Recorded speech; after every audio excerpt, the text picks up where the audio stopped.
여러분 반갑습니다. 예. 자, 우리 하나님 말씀, 오늘 주제의 말씀, 잘 아는 말씀입니다만은 히브리서 4장, 우리 12절과 13절이 되겠습니다. 먼저 말씀 봉독하겠습니다. 자, 12절과 13절, 우리 합독하실까요? 다 같이. 자, 시작. 하나님의 말씀은 살아있고 활력이 있어 좌우의 날선 어떤 검보다도 예리하여 혼과 영과 및 관절과 골수를 찔러 쪼개기까지 합니다. 또 마음의 생각과 뜻을 판단하나니 지으신 것이 하나도 그 앞에 나타나지 않음이 없고 우리의 결산을 받으시리에 눈앞에 만물이 벌거벗은 것 같이 드러나느니라. 아멘.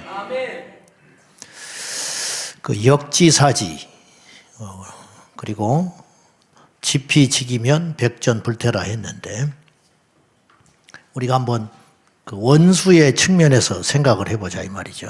예.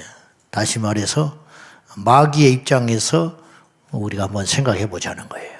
마귀의 입장에서 세상을 보고 마귀의 입장에서 교회를 봐보자는 거죠.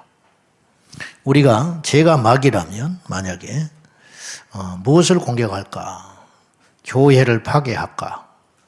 성전이 없으면 지하로 숨어가지고 보이지 않는 성전 예배를 통해서 그들이 버텨갈 거예요. 그건 이미 중국 역사에서 증명이 됐습니다.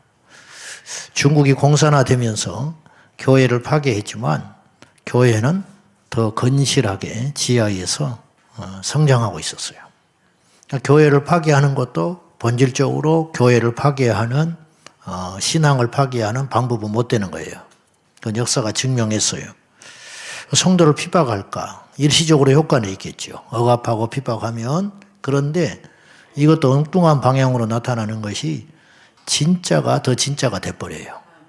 알곡과 가라지가 갈라지는 어떤 역할만 하는 것이지 그것이 본질적으로 진짜까지 없애지는 못한다는 거죠. 그리고 진짜가 살아남으면 이 진짜는 엄청난 위력을 발휘해요. 이게 2000년 기독교 역사였어요. 마귀가 온갖 방법을 써도 통하지 않았어요. 그런데 오늘날 마귀는 굉장히 지능화되고 수많은 실패를 통해 가지고 많은 시행착오를 겪어서 강력한 무기를 장착했습니다. 저는 이게 말세 현상이고 우리 신앙의 굉장한 위협이라고 봅니다. 웃음을 짓고 있지만 우리를 죽이려는 거. 상식을 이야기하지만 그 안에는 우리 신앙을 파괴하는 요소들. 그런 것들이 무섭게 달려든다는 거죠. 마귀는 이빨을 드러내고 깃발을 흔들고 요란스럽게 우리에게 등장하지 않습니다. 마귀는 평화의 웃음을 띠고 그럴듯한 논리로 우리 앞에 놓여 있기 때문에 뭔가 아닌데 반박할 것이 마땅치 않아요. 이게 무시무시한 무기가 되는 거죠. 다시 돌아가서 제가 마귀라면 교회를 깨뜨리지 않겠어요.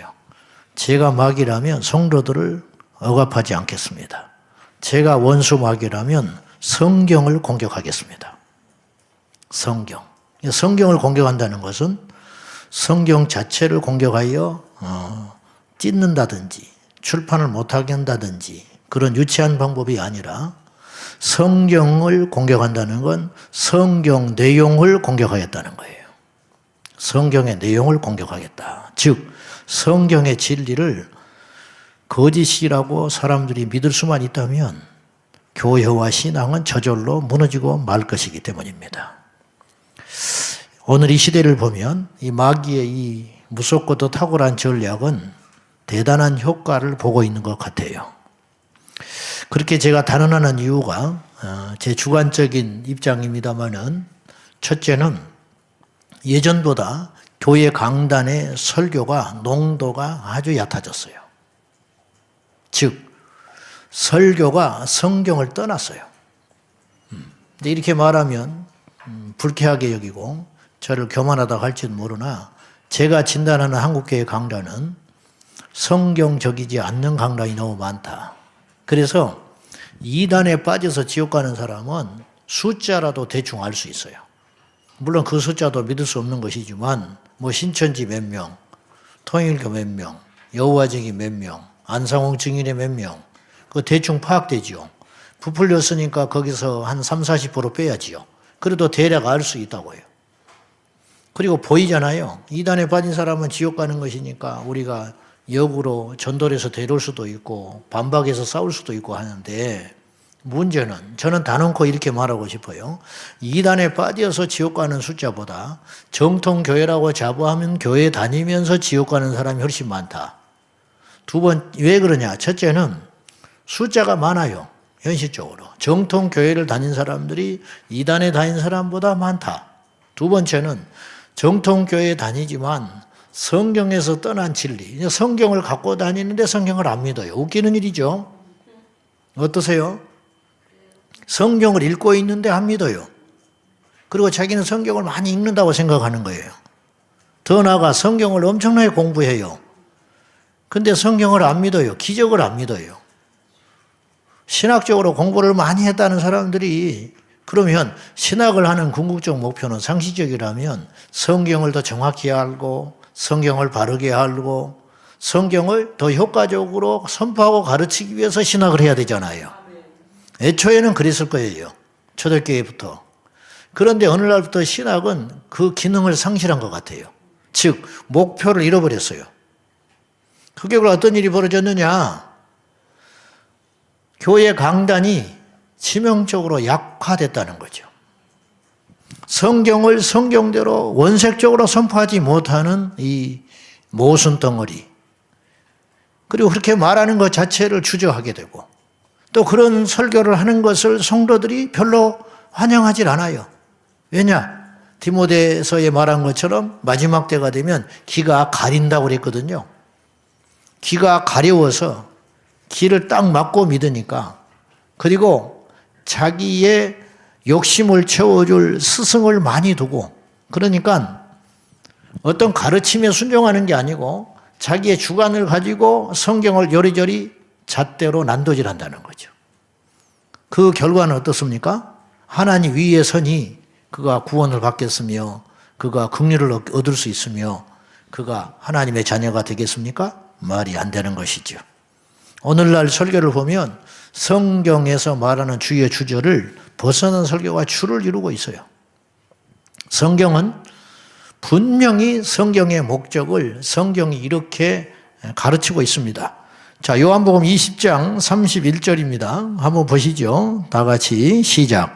오직 이것을 기록하면 너희로 예수께서 하나님의 아들 그리스도이심을 믿게 하리 하며 또 너희로 믿고 그 이름을 힘입어 생명을 얻게 하려 함이니라. 성경을, 물론 이것은 요한 사도의 주장이지만 사도 요한의 주장만이라고 봐서는 안 돼요. 이 한 구절은 성경 전체의 목적이에요. 성경 이것을 기록하는 것은 너희로 예수 믿게 하려고 하는 것이다.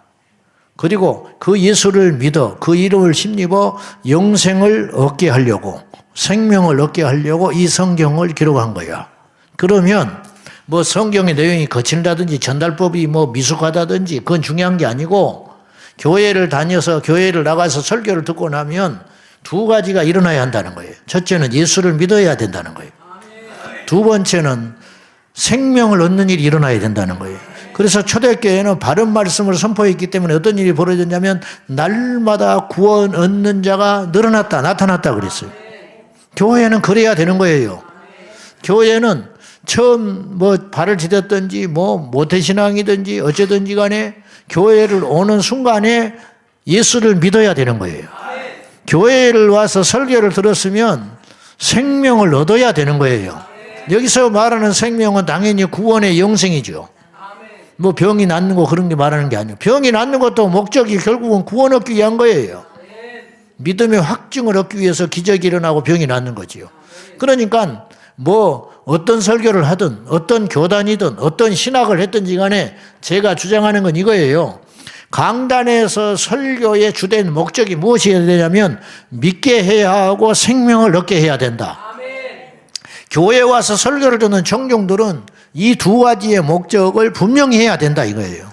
그리고 성경을 보면은요, 어디를 펴도 결국은 그거 이야기하려고 그러는 거예요. 뭐 이야기하려고 합니까? 착하게 살아라? 그 설교 잘못한 거예요. 감동받는다? 그 설교 잘못한 거라니까요. 그거 아니에요. 교회 와서 설교를 들었으면 마음이 아프든 자존심이 상하든 뭐 어찌 됐든지 간에 기분이 불쾌하든 나쁘든지 간에 예수 믿어야죠. 그리고 생명 얻어야 한다는 거예요. 이게 성경에 쓰여진 주요 목적이라는 거예요. 근데 왜 그런 일이 안 일어나느냐? 성도들이 강팍해서 그런 게 아니고 설교가 잘못됐다니까요. 성도들은 무슨 죄가 있습니까? 그냥 들은 대로 갈 뿐이에요. 소경이 소경을 인도하는 거예요. 그 소경은 정말 잘못되게 소경 만나버린 거예요. 내가 소경일지라도 정상적인 사람을 만났으면 소경이라도 제 길을 갈 수 있어요. 근데 해필 만나는 게 재수대가리 없이 소경이 소경을 만났어. 좀 말이 좀 그렇죠. 자, 요한일서 5장 13절 봐요. 다 같이 시작. 내가 하나님의 아들의 이름을 믿는 너희에게 이것을 쓰는 것은 너희로 하여금 너희에게 영생이 있음을 알게 하려 합니다. 저는 이 말씀이 참 너무 기가 막힌 말이에요. 영생을 얻는 거, 그 최종 목적인데 사도 요한은 무엇을 주장하냐면 이 말씀을 그대로 이제 풀어보면 저는 이렇게 해석해요. 영생을 얻는 것이 주된 목적이다. 요한복음과 다르지 않죠. 저자가 같으니까. 그런데 사도 요한의 주장은 이거예요. 너희가 영생을 얻는 것, 최종 목적이 가장 중요한 것인데 영생을 얻기 전에 먼저 이걸 생각해 봐라. 영생이라는 게 있어. 응? 영생 자체가 있는 거야. 있어야 어떤지 말든지. 미국을 가야 된다. 미국이라는 것을 있다는 걸 믿어야 미국을 가든 어디를 가든지 비행기를 타든 뭐 배를 타든 뭐 여권을 준비하든 돈을 빌리든 뭔 준비를 할 거 아니에요.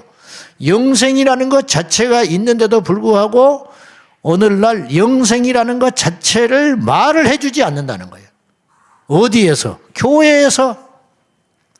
세상은 다 입 닫고 있어도 교회에 오면 그 말은 들을 수 있어야 한다는 거예요. 그게 성경에 쓰여진 주된 목표라는 거, 목적이라는 거예요. 내가 하나님의 아들의 이름을 믿는 너희에게 믿는 너희에게 이것을 쓰는 목적이 뭐냐면 너희에게 영생이 있음을 알게 하려 합니다. 이건 두 가지 해석이죠. 너희가 영생을 얻었다는 걸 내가 말해주고 싶어. 왜냐? 믿는 자들이 없으니까. 또 하나는 뭐냐면 영생이라는 것 자체가 있다라는 걸 좀 알아라. 이거. 교회를 1년 365일 10년 20년을 다녀도 영생의 복음을 듣지를 못하니 영생에 대해서 갈망이 생깁니까? 영생에 대한 사모함이 생깁니까? 영생에 대한 목표가 생깁니까? 안 생기는 거지요. 그건 왜 그러냐? 설교가 크게 잘못된 거예요. 성경의 주된 목적은 윤리에 있지 않아요. 윤리를 무시하자는 게 아니에요. 생명이 우선이에요. 윤리를 위에 두면 윤리적일지는 모르나 생명은 못 얻는 거예요. 그러나 생명을 얻으면 다 커버할 수 있어요. 저는 볼 때 제가 애들을 가르쳐보고 오랫동안 사역을 하면서 느낀 것인데 예수만 제대로 들어가면 윤리는 가르칠 필요가 없어요. 왜냐? 예수를 만나면 사람 돼요. 생명은 윤리를 포함하는 거예요. 어려도요, 예수 만나면요, 윤리적이 돼요. 도덕적이 돼요. 위아래 알게 되고요. 사람답게 산다니까요. 뭐 인사 잘해라. 어른 보면 어떻게 해라. 저렇게 해라. 저세수를 가르칠 필요가 없어요. 왜냐? 성령이 그 안에 들어가시면 다 가르쳐 주니까. 그러나 윤리적인 사람은 오히려 더 무서운 일이 벌어지는데 스스로를 도덕적으로 여기기 때문에 생명과 멀어져요. 왜냐? 윤리와 도덕이 자기의 구원의 방편이라고 믿는 것 같아요. 그러니까 주님과 더 멀어지지요. 그것이 바로 율법주의자들의 모습 아니었습니까? 바리새인들과 사두개인들의 이야기 아니에요? 남의 이야기가 아닌 거지요. 정리해보면 성경의 주된 기록 목적은, 즉 설교의 주된 목적은 영생의 사실을 믿고 그 영생을 얻기 위해서는 오직 예수께서 하나님의 아들이요 그리스도이심을 믿어야 한다고 설파할 수 있어야 한다는 거예요. 우리는 성경을 통해서 우리가 죄인임을 깨달았고 성경을 통해서 천국과 지옥이 엄연히 존재함을 깨달았고 그 천국을 가는 것이 구원이고 그리고 그 존재하는 천국에 가기 위해서는 오직 회개하고 예수 그리스도를 믿어야 한다는 것을 알기 위해서 성경을 읽고 성경을 가르치고 성경을 믿어야 한다는 거예요. 그런데 현실은 어때요? 설교자들이 받는 유혹이 뭐냐면 새로운 걸 말하고 싶은 유혹이에요. 지적이고 싶어요. 그리고 멋을 부리기를 좋아해요. 그래서 성도들이 모르는 거, 다른 사람이 아직 말하지 않은 거, 그걸 가져다가 막 이렇게 말하고 싶은 유혹을 모든 설교자는 받는 것 같아요. 저 역시도 마찬가지예요. 우리 변호사님이 저한테 별명을 붙여주는데 지옥 전문 설교자라고 그랬는데 저는 뭐 기분 나쁘진 않아요. 그 칭찬이라고 봅니다. 근데 이 땅의 모든 설교자는 지옥 전문 설교자여야 해요. 저만 그래서는 안 되지요. 근데 이제 지옥, 천국, 뭐 영생 그런 이야기를 하면 마귀가 내 귓전에 딱 대고 또 그 소리냐? 그래요. 그리고 또 이렇게 해요. 시시하게 너는 맨날 그런 소리 하냐. 그리고 우리 교회에서 그거 가지고 트집 잡고 떠났다가 다시 온 사람도 있어요. 원래 좀 개박한 사람인데 뭐 이렇게 나한테 뭐 하다가 내가 안 들어줬더니 문자로 시비를 걸면서 오래전 일인데 나보고 공부를 좀 하래. 왜 그러냐? 맨날 입만 열면 그 소리만 하니. 천국 지옥 이야기만 하냐고. 그러면서 나한테 다른 것 좀 이야기하래. 나는 그 욕으로 안 들렸어요. 대꾸 안 해버렸어요. 놔뒀어. 그때 몇 년 있다가 다시 기어서 오셨더라고. 지금도 여전히 안 깨지고 있어요. 밥은 2그릇씩 먹어요. 부인은 맨날 울고 있어요. 그 영혼을 위해서. 이제 워낙 독특하니까 뭐 그렇지만은 근데 이제 저는 그 말을 예사스럽게 안 들어요. 맨날 천국 지옥만 이야기하냐고. 뭐 사실 그렇지도 않은데 본인이 그렇게 들은 거지요. 마귀가 참수하지요. 그래서 그런 유혹을 찾고 이제 못 이기는 것 같아요. 설교자들이. 그래서 새로운 거, 다채로운 거, 그리고 이 시대의 이슈들, 막 이런 거 따라가는 것 같아요. 그리고 청중들이 별로 환영하질 않아요. 청중들의 수준이, 이거 아시죠? 수요와 공급의 원리. 수요가 있어야 공급이 되는 거예요. 이게 참 안타까운 일인데, 그 강단도 그러는 것 같아요. 설교자들이 이 청중들이 원하는 걸로 은연중에 이렇게 가요. 목회자와 설교자가 굉장히 센 것 같죠. 강단에서 막 하고 싶은 소리 하는 거 같잖아요. 성도 못 이겨요. 예수 떠난다는데 어떻게 해요? 교회 떠난다는데. 저도 뭐 센 것처럼 보이죠. 그렇지 않아요. 제 별명이 칼 없으마예요. 교회 떠나버린다는데 어떻게 해요? 붙잡아야지. 무릎이라도 꿇어야지 어떻게. 그 속을 누가 합니까? 그래서 청중들이 자꾸 외면하면 설교자가 장사가 없는 거예요. 저는 감사하게도 청중들을 잘 만난 거예요. 그리고 개척을 했잖아요. 요 기류로 가는 거예요.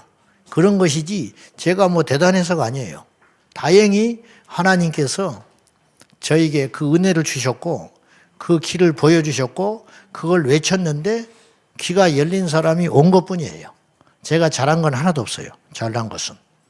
좀 말이 어긋났습니다마는 아무튼지 간에 오늘날 이 청중들의 귀도 큰 문제라는 거예요. 설교자의 입과 청중들의 귀가 동시에 수준이 떨어지고 성경에서 어긋나고 자꾸만 진리에서 거슬려 가기 때문에 이것이 야합됐다고 나는 봐요. 야합돼 가지고 같이 멸망길로 가는 거예요. 같이. 자, 그래서 강단에서 성경에 주된 유일한 그리고 세상 어디에서도 들을 수 없는 진리인 바로 영생, 천국, 지옥, 부활, 재림, 구원 그리고 기적들을 과감하게 선포하지 못하고 있는 것이죠. 자, 오늘날 마귀의 야금야금 침공해오는 공격에 따라서 이 시대의 신앙이 망가지고 교회가 약화되고 이렇게 되는 이유는 어디에 있느냐. 지금 성도들의 숫자가 줄고 다음 세대가 교회에서 떠나고 그거는 겉으로 보기에는 뭐 윤리적 탈선, 뭐 언론에서 그런 것이 보도되고 또 막 극우화돼 가는 기독교 뭐 이렇게 이야기하는데 나는 거짓말이라고 봐요. 그건 본질적인 문제는 아니고 좀 더 본질적인 문제는 뭐냐? 교회가 성경을 버렸다. 교회가 성경을 떠나니까 세상처럼 됐겠죠. 사람들이 똑같은데 뭐하러 교회로 오겠어요? 안 그렇습니까? 길이 있어야 그 길로 올 거 아닙니까? 특별해야 그 음식을 먹을 거 아니에요. 살 길이 있어야 그 사는 길을 말해줘야 살고자 하는 자들이 올 거 아니에요. 살 길을 보여주지 않고 있어요. 살 진리를 선포하지 않고 있다고요. 도덕적인 이야기를 들으러 미쳤다고 그 영이 교회로 옵니까? 사람은 영이 주도해서 사는 것인데 감동을 받으러 미쳤다고 교회로 옵니까? 아침마당이나 보고 앉아있지. 그러니까 안 되는 거예요. 두 번째, 이 시대 마귀의 전략이 아주 효과적으로 재미를 보는 것은 그 증거가 뭐냐면 어느 정도 그런 효과가 있었다고 제가 단언한 이유는 두 번째는 신학교 강단이 병들었어요. 교회 강단이 병들었고 그 전에 이미 신학교 강단이 병들었기 때문에 신학교 강단은 훨씬 더 상류지요. 윗물이 맑아야 아랫물이 맑을 거 아닙니까? 윗물이 더럽혀졌으니까 당연히 아랫물은 흐려지게 마련이지요. 위에서 흙탕물이 내려오는데 아랫물이 재간이 있습니까? 신학교 다니는 우리 신학도들이 영적으로 똥바가지를 받아 쓰고 있는데 밖에 나와서 냄새가 안 납니까? 안 되는 거지요. 자, 다시 말해서 진리를 지식이 집어삼켰어요. 사실을 학문이 집어삼켰다. 진리를 지식이 먹었고요. 성경의 사실을 학문이 집어먹었어요. 아까 60회 때 우리 변호사님 이야기하시던데 요한계시록에 대한 계시성에 대해서 말씀을 하셨다고 그러는데 그거를 논문에 못 낸다잖아요. 거절당하니까. 왜 그렇게 됐냐 이 말이에요. 100번 양보해서 같이 나와야죠. 나올 것 같으면. 진리가 학문에 먹힌 거예요. 그 책을 낸다잖아요. 그러니까 권위가 떨어지기 시작하는 거죠. 이게 갑자기 된 일이 아니고 우리가 눈치 못 채게 수십 년, 수백 년에 걸쳐서 야금 처음에 그냥 놔뒀지요. 그냥 대수롭지 않게 생각한 거죠. 이 시대의 동성애 문제도 마찬가지예요. 성혁명도 마찬가지예요. 옛날에 그냥 비웃었어요. 저거 뭐 사람이 할 짓이냐? 놔뒀더니 지금은 대세가 됐잖아요. 이게 지금 무시무시한 일이라는 거예요. 이건 우리가 그동안 깨어있지 못한 결과물이에요. 우리가 깊이 반성해야 돼요. 신학 교수들 대부분은, 저는 100%라고 안 했어요. 대부분은 신학과 설교를 구분했어요. 제가 학교 다닐 때도 이상하게 저도 큰 잘못이 있는데 학교를 입학하는 순간 그런 선입견을 딱 갖고 학교 들어가게 됐어요. 뭐냐, 신학 교수는 그냥 우리가 학교에 체프를 의무적으로 2번 하고 그리고 선택을 1번 해서 3번씩 예배를 드렸거든요. 일주일에 3번.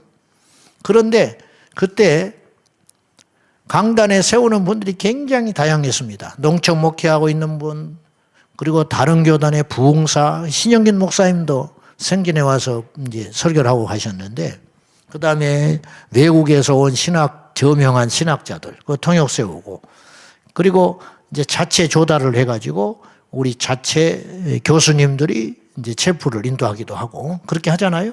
그런데 벌써 저도 이제 지금 생각해 보니까 그런 과오를 있는 사람인데 앉아가지고 이렇게 목회자와 신학자의 설교가 다른 것을 인정하고 들어갔어요.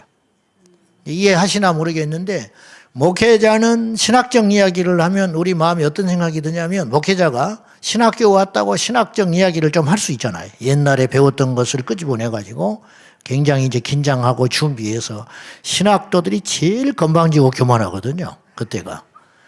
가지고 명성교회 김사무 목사님이 저희 학교 다닐 때 3일 집회를 하는데 늦게 보니까 첫날 땀을 뻘뻘 흘리더라고. 왜냐? 다른 데 가면 아멘이 나와야 되는데 안 하는 것들이야, 이것들이. 이 정도 되면 반응이 나와야 되는 거예요. 그게 뭐 굉장히 논리적에서 그런 게 아니라 그런 거 있죠. 할렐루야. 그러면 아멘. 그래야 되는데 할렐루야. 그러면 뭐야. 이렇게 쳐다보고 있으니까 막 이분이 죽으려고 그래요. 그게 느껴지더라고, 내가. 원고도 없이 부흥회 하듯이 그냥 뭐 이렇게 해가지고 그거는 어디 가면 다 반응이 나와야 하고 은혜 받고 막 그래야 되는데 신학생들이 이게 논리적이지 않거든. 그러니까 별로 그냥 미지근하게 이렇게 보고 있으니까 이분이 아주 땀을 뻘뻘 흘려요. 내가 보니까. 그래가지고는 어떻게 했는지 칼을 갈았는지 그 다음날부터 막 이렇게 하시더라고. 그게 뭐냐, 무슨 말씀인지 아시겠죠? 그러니까 벌써 우리 안에 저도 신학을 할 때도 그랬지만은 이 선입견, 어떤 편견이라는 게 목회자는 신학적이면 안 돼요. 신학자는 목회적 설교를 하면 안 돼요. 신학자가 무슨 목회적 설교를 했다. 그럼 우리가 벌써 저 공부 안 했구만.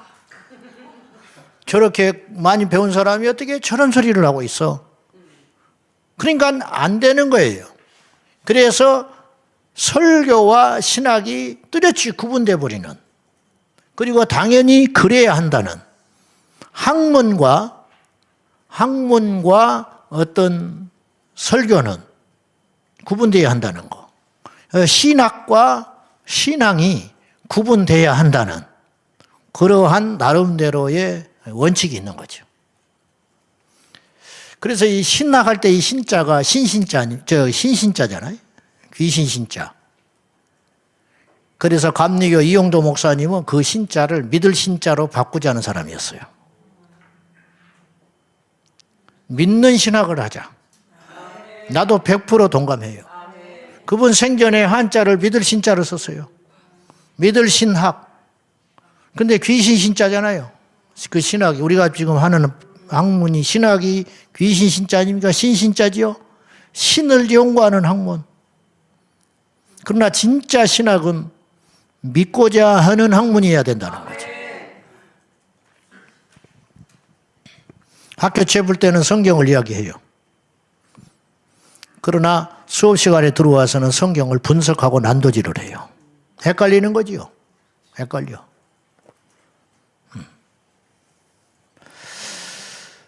기도를 하고 시작해요.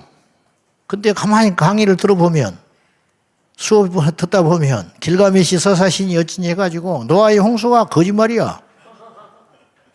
이거 뭐 엄청난 모순이 스스로 있는 거예요. 그러면 그런 거에 대해서 분명히 규명을 하고 넘어가야 되거든요. 근데 그냥 그려놓고 가버리니까 그 다음부터 제가 노아의 홍수 이야기를 읽을 때마다 길가메시 서사시가 더 오래됐다는 거예요. 거기서 가져왔다는 거예요. 이게 얼마나 무시무시한 소리예요? 이런 이야기를 막 뿌려대버리면 분별이 없는 신학자들이 강단에 가서 언젠가 나올 거 아니에요. 그러니 기도가 되겠습니까? 안 되는 거죠. 마귀가 쉬지 않고 성경의 내용들을 공격한 결과 설교가 성경을 벗어나고, 또 이렇게 된 이유는 신학교 강단이 먼저 병들고 오염되어서 이미 신학생들이 성경을 100% 믿지 않고 졸업을 한 채 강단에 서는 것이죠.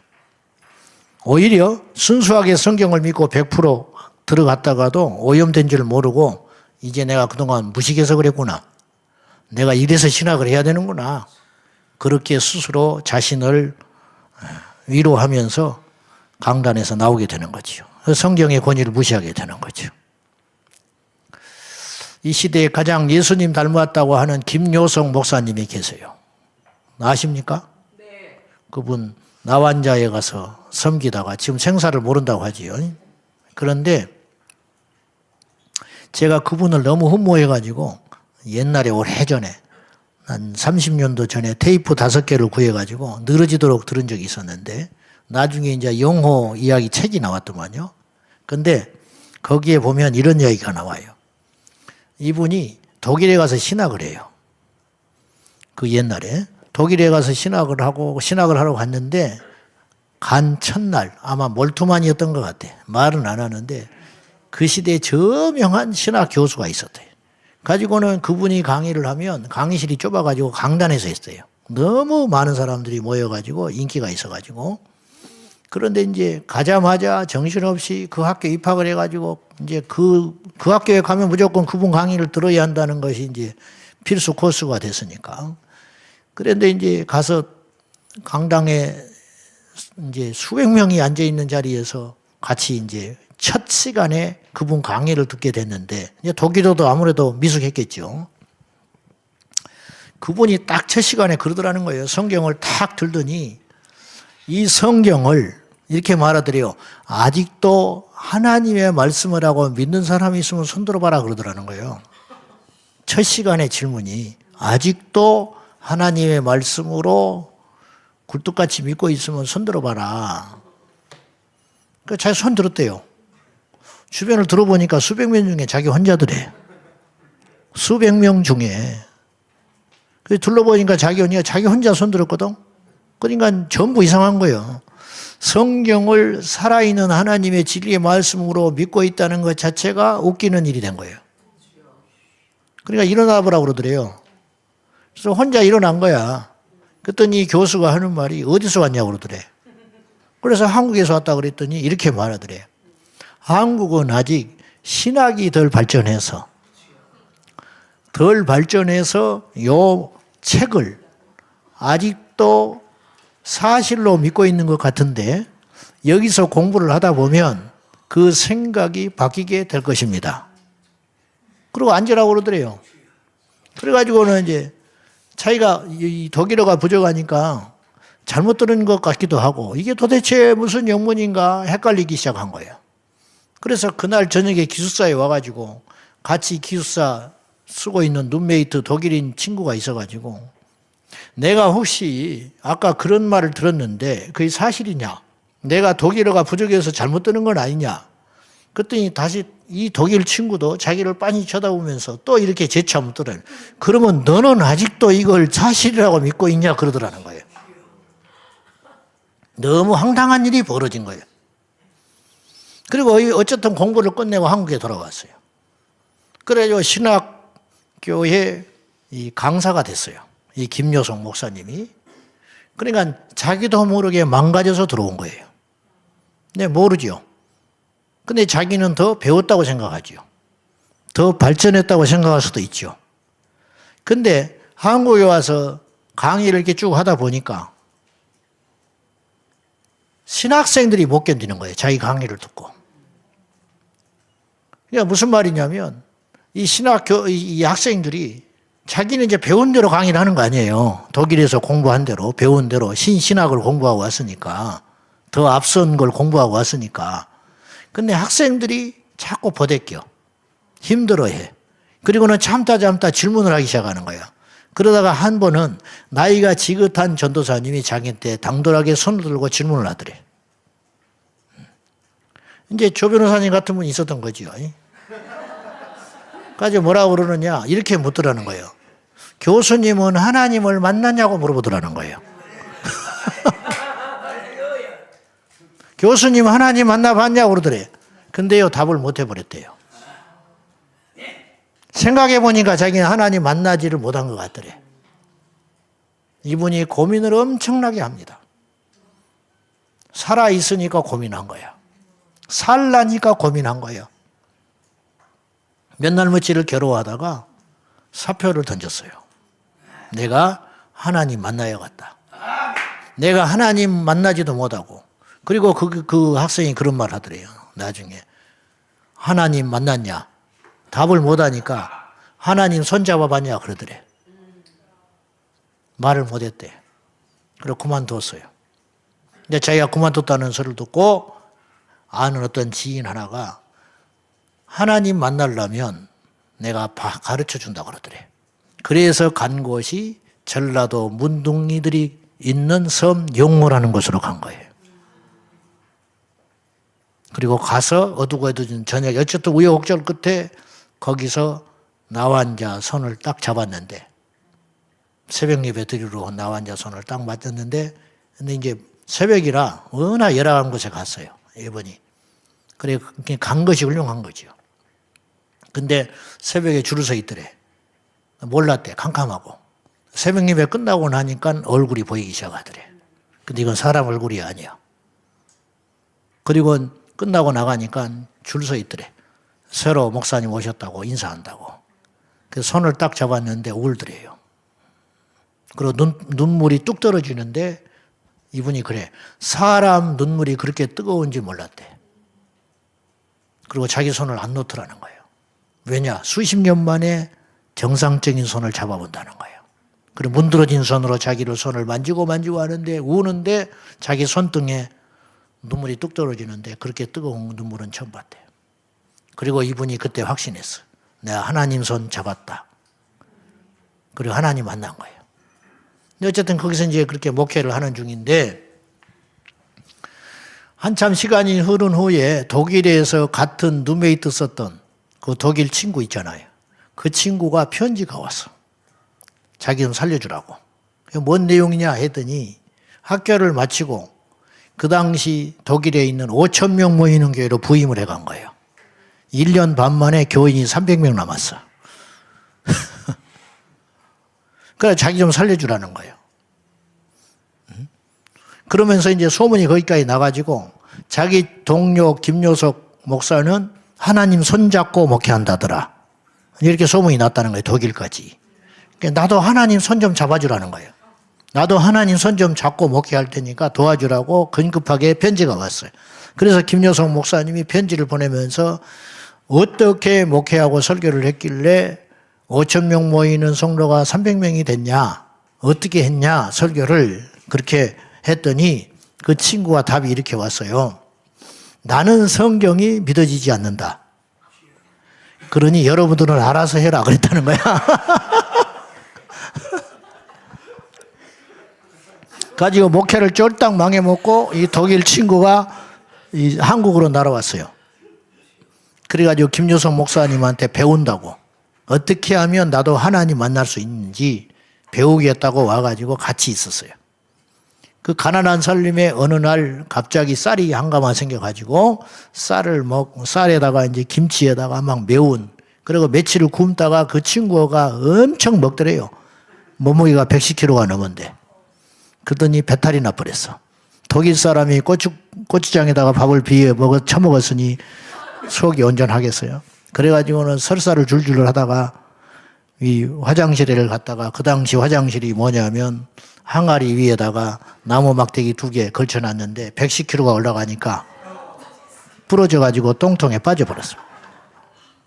빠져가지고는 사람 나설리라고 난리하니까 쫓아가가지고 장정 서너 명이 가서 그 큰 거구를 건져내가지고 밤새껏 또 몸에 털이 좀 많아 서양 사람이라 그 똥이 낀 걸 갖다가 밤새껏 식혀가지고 이제 뉘에 놨더니 막 열이 올라가지고 막 성령 받은 것 같다고 그러더래.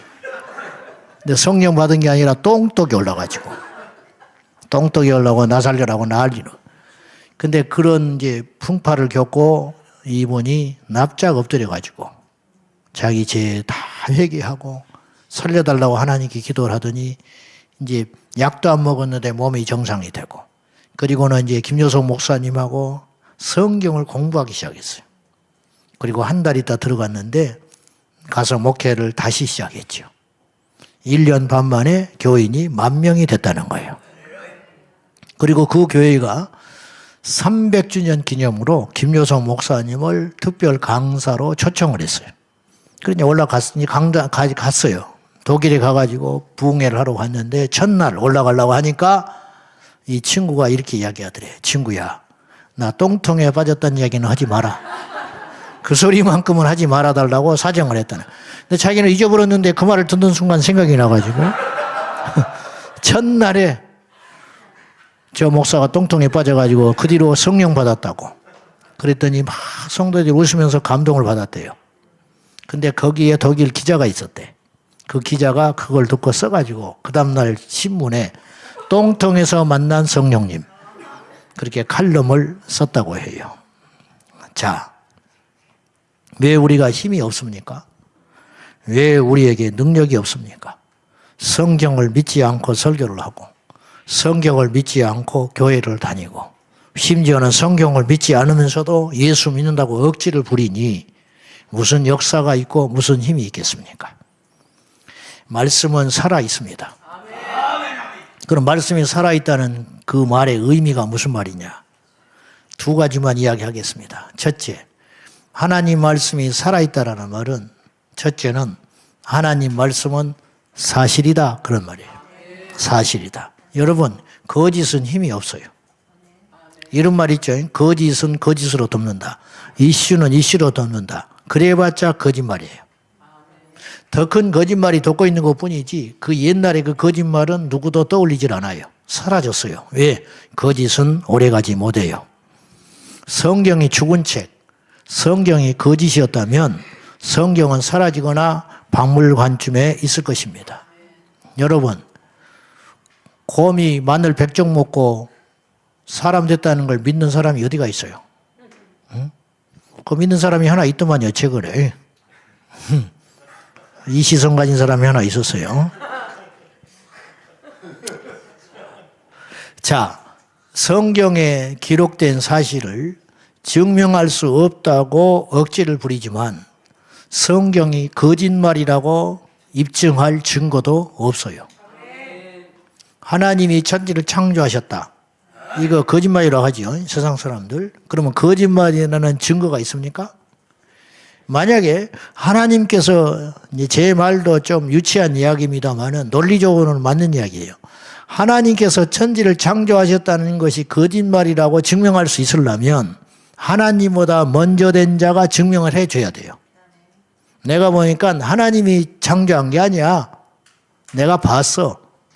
그렇게 말해줄 자가 나와야 한다는 거예요. 논리적으로는 틀린 말은 아니에요.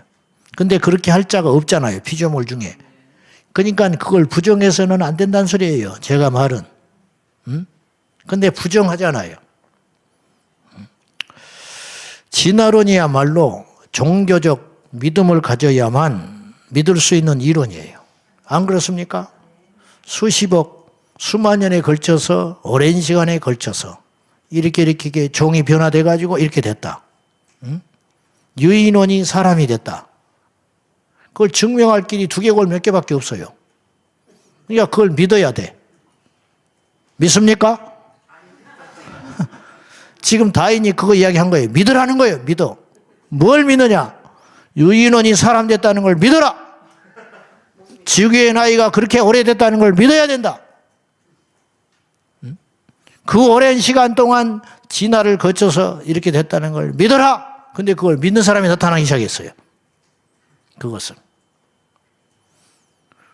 원숭이가 사람이 있다면 원숭이는 없어져야지. 원숭이는 왜 존재하는지 난 모르겠어요. 아메바가 인간이 됐다는 걸 믿어야 가능한 이론이에요. 인류는 우주의 기원을 설명하지 못해요. 우주의 크기도 몰라요. 짐작하는 거예요. 우주의 크기라는 것도 짐작해서 인간이 천체 만원경을 발명해가지고 그것이 보이는 것까지 그걸 상상을 넣어가지고 그것까지 해서 대충 59억 광년 그 정도 가야 빛의 속도로 59억 년을 가야 이 우주의 끝에 도달한다는 것을 발견한 거예요. 근데 앞으로 과학이 더 발전하면 59억 년이 아니라 100억 년을 더 가야 이 우주의 끝이라고 말하는 사람이 나올지도 몰라요. 그러니까 사실 우주 크기를 몰라요. 그렇지 않습니까? 짐작하는 거야. 그 정도 가면 우주의 끝일 것이다. 그래서 그걸 이렇게 해보면 우주의 크기가 이 정도 된다. 그리고 그 큰 우주 안에 행성들은 몇 개 정도가 대략 짐작한다. 몰라요. 그것도 대략이야. 항상 대략이야. 네. 너무 크기 때문에. 너무 엄청나기 때문에. 여러분, 저는 묻고 싶어요. 우주의 크기를 몰라요. 그 우주 안에 있는 행성의 숫자도 몰라요. 근데 그것을 어떻게 만들었다고 밝혀낼 수 있을까요? 지나가다가 건물을 보고 이 건물이 무슨 건물인지 잘 몰라. 크기도 보통 보니까 대략 얼마쯤 되겠네, 그래. 근데 이 건물이 뭐 어쩌고 저쩌고 그렇게 말할 수 있는 거예요? 그건 교만한 것이죠. 그건 섣부른 판단인 것이죠.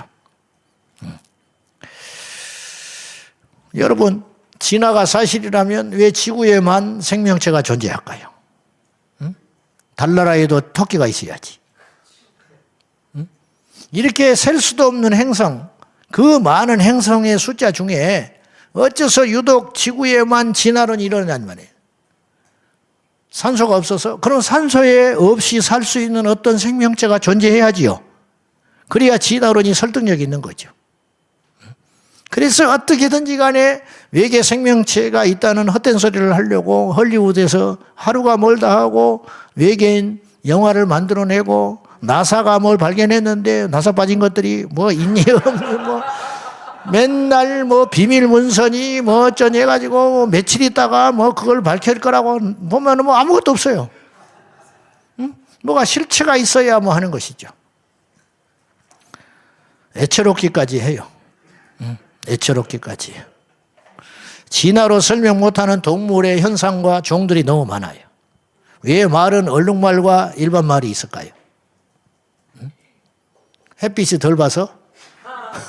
어쩌다가 말 한마리 이렇게 앉아있다가 보니까 너무 오랫동안 그렇게 앉아있다가 해가 털을 태워가지고 그러면 그놈만 죽어버리면 끝나야 되는 거예요. 그건 유전이 안 돼요. 여러분 아세요? 똑같은 말인데 얼룩말이나 일반 말이나 똑같은 말인데 얼룩말은 길들여지지 않는다는 거 알아요? 얼룩말 타고 다니는 사람은 한 명도 없잖아요. 얼룩말은요 습성상 절대로 사람에게 길들여지지 않아요. 얼룩말을 얼마나 길들여 보려고 했는지 아세요? 수백 년 동안 노력했는데 안 돼요. 왜? 얼룩말이 많으니까. 얼룩말도 아프리카에서 길들여서 타고 다니면 좋잖아요. 안 돼요. 습성상. 얼룩말은 도저히 길들여지지 않는 말이에요. 사람을 태우는 걸 타는 것을 용납을 못해요. 그리고 아주 포악해요. 그래서 그 절대로 사람들한테 이 해를 가하고 날뛰기 때문에 안 돼요. 말은 달라요. 얼룩말과 말은 달라요. 이게 똑같은 곰인데 팬다는 하루 종일 대나무만 뜯어먹고 있고, 러시아 붉은 곰은 포악스러워서 그렇게 육식을 취할까요?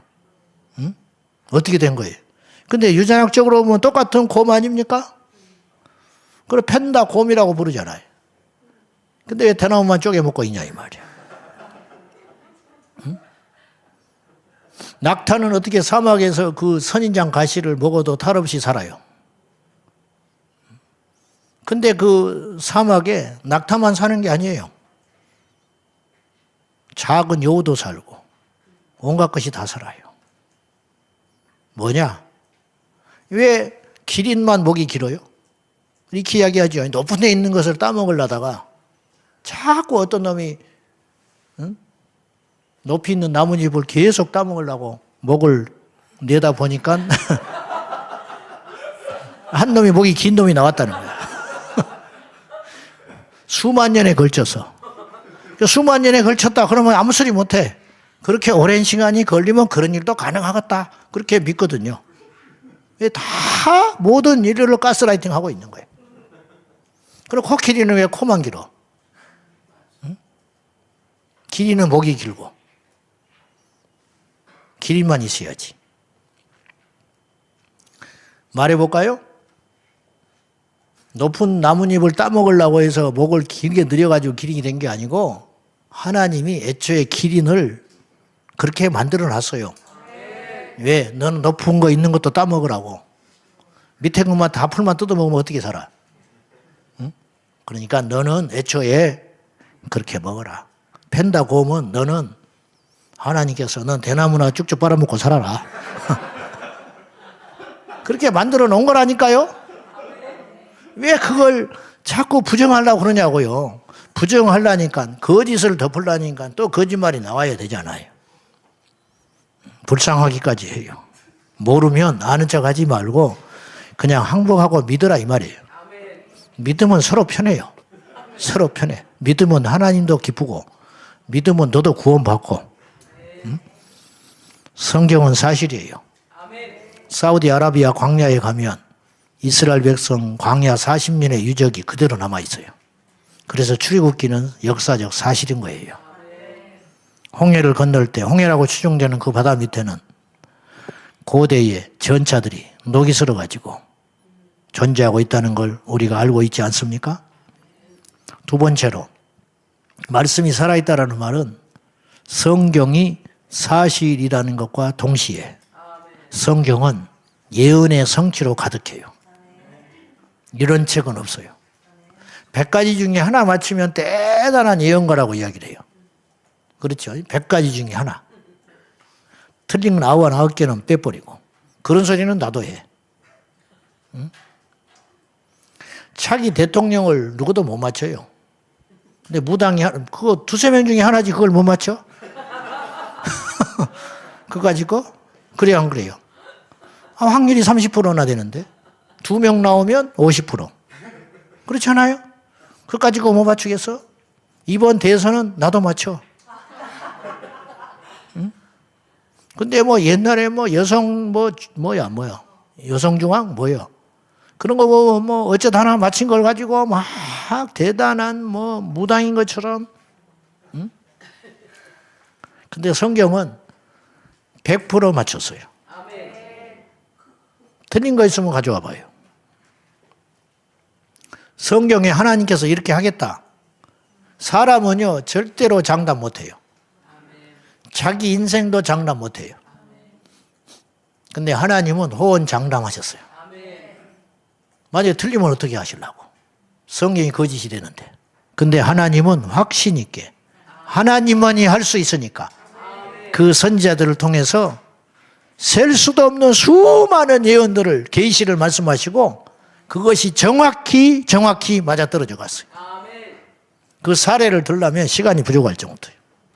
그래서 성경은 살아있는 책이에요.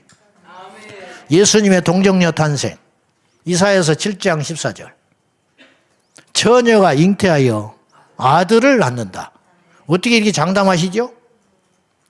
처녀래. 어떤 여인이 아들을 낳으리라. 그것도 엄청난 예언이에요. 근데 처녀가 딸도 아니고 아들 낳는다고 딱 장담해버렸어요. 그것만 있는 줄 알아요?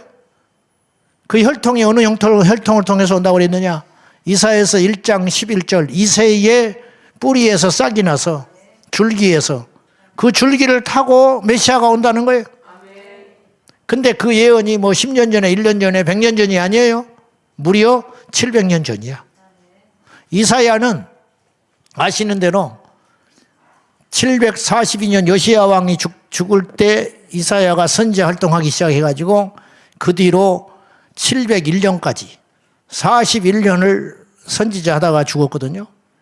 그때 그가 남긴 문서가 이사야서예요. 그걸 어떻게 믿냐고요? 뒤에 조작될 가능성이 있지 않냐고요? 1948년에 사회사본인 쿰랑 공동체 동굴 안에서 사회사본이 발견됐어요. 항아리에서. 뭐 여러분 더 잘 아시지만 뭐 번데기 앞에서 어쩐다고. 그렇지만은 그런데 거기서 우연히 발견한 고대 문서에서 구약 성경 사본이 발견됐는데 에스더서 빼놓고 다 발견됐어요. 이사야서는 7m 14cm가 나왔어요. 그걸 두루마리를 쭉 펼쳤더니 이사야서였는데 그 발견된 구약의 사본이 95%가 우리가 읽은 성경하고 똑같았어요. 더 중요한 건 그 사본이, 고대 사본이 셀 수도 없이 많았는데 그 쿰란 공동체 안에 동굴에서 발견된 그 사본이 언제 쓰여진 걸로 결정이 났냐면 예수님 오시기 전에 150년 전에 사본이라고 이미 과학자들이 증명해냈어요. 그건 무슨 말이냐면 이사야서는 조작될 수 없는 책이다라는 거예요.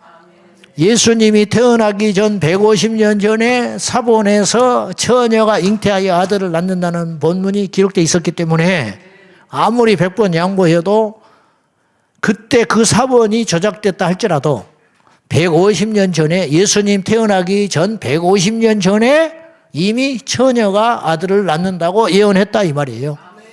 근데 우리가 알다시피 정서상 성경을 사본으로 옮겨 쓰고 필사할 때 이걸 변경한다는 건 불가능에 가까워요. 우리 교회에서도 성경 쓰기 시켜보면은 절대로 안 틀려요. 졸고 쓰면서도 안 틀려. 알겠어요? 틀리면 뭐 엄청난 죄 지은 것처럼 막 지우고 난리가 나. 그렇잖아요.